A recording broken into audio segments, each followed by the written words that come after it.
He's with us for the rest of the hour. Fritz Springmeier, we appreciate him joining us. And we had Tex Mars on earlier, Tarpley, Joel Skousen, Dr. Catherine Albrecht, George Norrie. We also had, of course, David Icke, who said hi to Fritz and his work.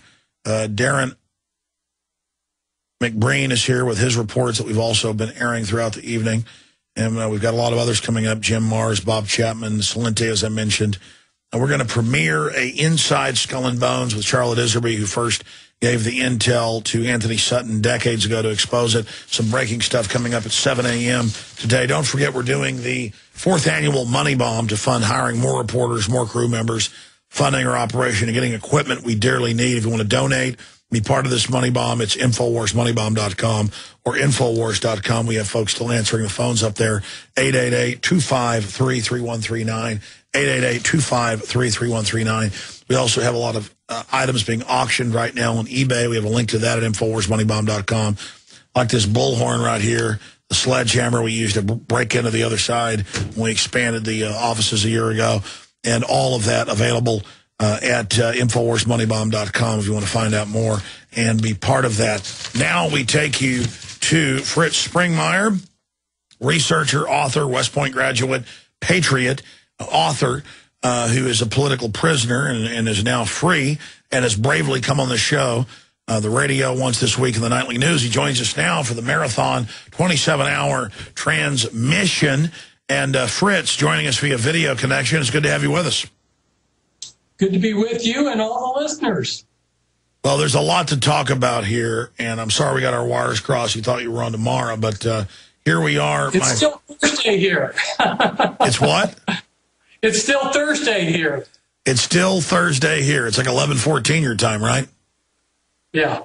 Fritz, look, you were saying what I want to cover. You know, I asked all the questions in the last 2 interviews. What do you think is most important? Let me give Fritz Springmeier the floor. Wow. One of the most important issues is the mind control. And I would say as an extension of that, just a way that they can manipulate events. Since I came on to your show, and I'm not going to get into any specifics, but people around me have been manipulated and in a way to persecute me. Pretty amazing if you see how it all goes together. Years ago, I visited with a man who had, by chance, he wasn't supposed to have seen this, but anyway, he was allowed to see it, and the engineer that showed him didn't think that anyone would believe him if he did tell what had happened. Anyway, he was in front of one of the Beast computers, and you can talk to the Beast computer just like you and I are talking, and you could ask the computer about certain things or about anybody, and the computer would tell you about anybody, and then you could ask the computer what would be a plan to manipulate their life in a certain way. And the computer, knowing that individual better than we know ourselves, would come up with a plan. And he was amazed. He was floored. In fact, the whole thing was so devastating to him. He was like a basket case for about a year after he was shown the capabilities of what they're able to do. But it's been interesting to see what's happened since I was on your show. Reactions from both sides, and of course you have a great set of listeners, and I haven't even counted how many email responses. It's going to take me days to get caught up with all of them, but people need to know that things are manipulated far beyond their comprehension. Well, I mean, you know, Fritz, I wanted to be careful in our interview to not get into areas that the feds have threatened you on, but I didn't know this when we called you up to get you on tonight. I don't want to get into specifics or whatever, get you in more trouble, but you're saying you're being harassed or pressured because you came on this week? Yes, there was a reaction. Let's put it that way. Very interesting. And I won't get into the specifics. Yeah. It's interesting. That's all I'll say. Yeah, so I think it's important for people to understand both the mind control and how they manipulate events. There was a Illuminati kingpin, and he said that the whole world's a stage. What we're seeing on the news is just staged events. And, you know, they're manipulating things in the Middle East. They're manipulating things here and there. And it's all being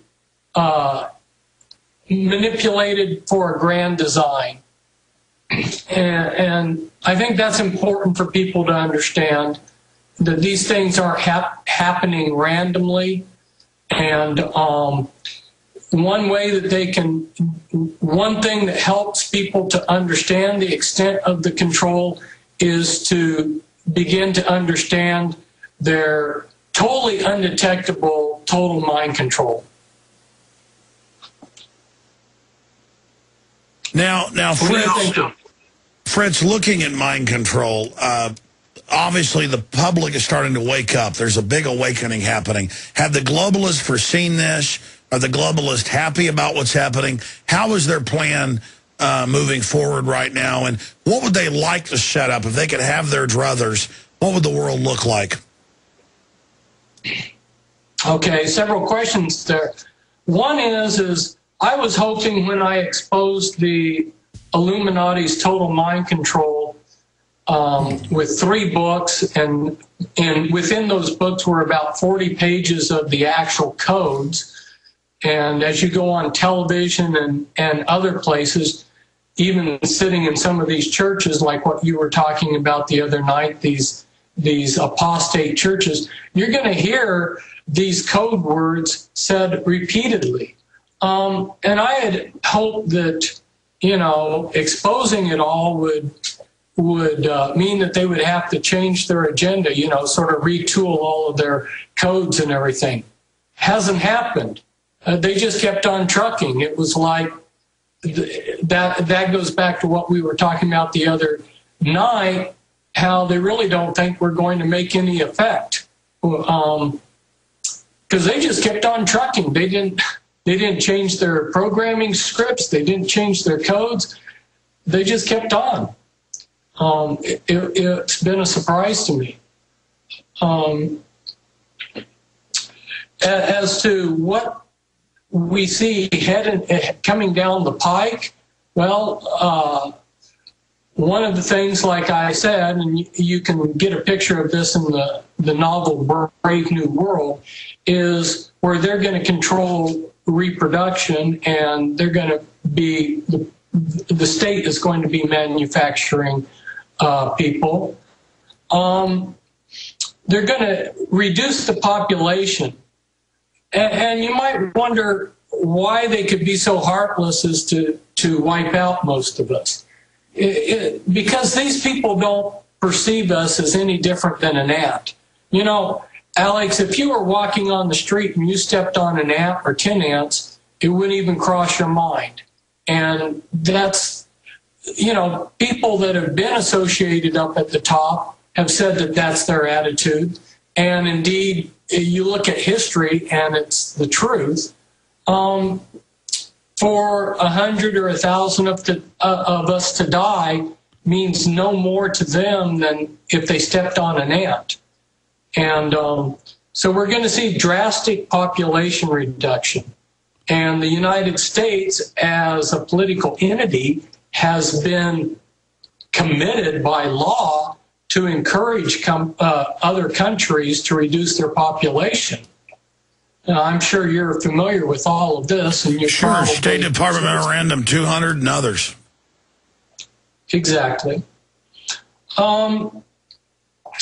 You know, we see this, we see the the big boys, Rockefellers, Rothschilds, and their companies and industry polluting, and then they come along and set themselves up as if they're these great environmentalists. And you talked about that the other night when we were talking about these false environmentalists. And so we're going to continue to see this mock war to protect the environment. That's going to continue because they're able to manipulate so much. It's important to them to continue having several of these wars going on, the drug war, the war on pollution and so forth, because it gives them the right to come in and manipulate and control our lives. One of the things that they love to do is get us to ask them to do what they want to do. Most amazing, and I've sat here and watched over the last 20 years, it works. They begin a program, it's a step-by-step thing, and before you know it, the common people are begging them to do what they had in mind to do from the very beginning. So that's the problem, reaction, solution. Yeah, it all ties together, exactly. So, just, people are wondering why would they bring in a one world religion? Just another control thing. Get rid of those that have a conscience and use religion as a way of manipulation. You can already see this. You can already see the mainline denominations oftentimes use religion, other religions do it too, as a form of power and manipulation. And they'll just continue the process. How are things, as I mentioned earlier, how are things going for the Illuminati right now? In general, pretty good. They had a slight problem here a few years ago that they're now going to rectify with part of their plan. Their plan's going to fit in. Is going to help them very comfortably manage it. The problem that arose was that you had a lot of new wealth, and that kind of situation happens whenever you have new frontiers. Like in the gold rush days or in the railroad days.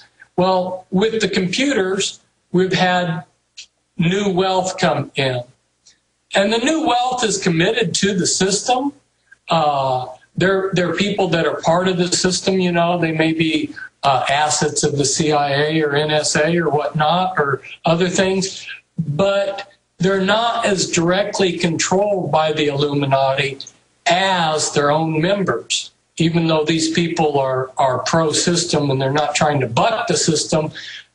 What we have is what's called a rubber band effect. When something is ordered or something is wanted by the Illuminati, it doesn't get done because we have thousands of very wealthy people that are not Illuminati, and they have a mind of their own. So when the system says we need to do this, we need to do that, the reaction doesn't go like they want it. That's why they want to get rid of the middle class. That's why they want to centralize control. That's why they want total government surveillance, because they want instant robotic submission. Right.